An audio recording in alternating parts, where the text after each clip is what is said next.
Gainerako alderdi guztiek bat eginez gaur legebiltzarrean onartu den testuak baditu alde onak, alegia Euskal Herria Bilduk proposatutako hainbat puntu bere egiten dituelako, baina badu ere bere beste alde bat, alegia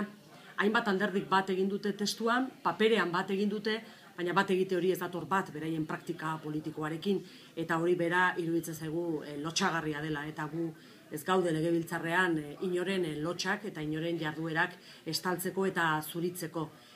Horregatik iruditzen zaigu gaur bai PPek, UPyDek, PSek eta Eusko Alderdi Jeltzaleak sinatu duten testu bera sinatu izana, nolabait ere dela trufa egitea egunez egun hain errealitate bortitza, hain errealitate krudela bizi duten eta etxea galtzen ari diren herritarrei. Are gehiago, aintzat hartzea guk proposatzen genuen testuaren puntu bat, herri ekimen legegilearen proposamenak aintzat hartzea eskatzen zuena, eta horrekin bat egitea Partidu Popularrak, berak Madrilen desitxuratu egin duenean guztiz herri ekimen honek esaten zuena, eta herri ekimen legegilea sinatu duten 1,5 milioi lagun hoiei trufa eginez, beraiek eskatzen zutenari ezezko borobila eman dionean. Hori dela eta inoren lotsak tapatzeko ez gaudelako, eta urratsak eman badira ere, jarduerak paperarekin bat etorri behar direlako, Euskal Herria Bilduk aurka bozkatu du eta salatu nahi du. Benetako neurriak behar ditugu, benetan paper horik pentsatuko bagenu aurrera pausua dela, eta hilabete batzuk barru arituko ginatekeela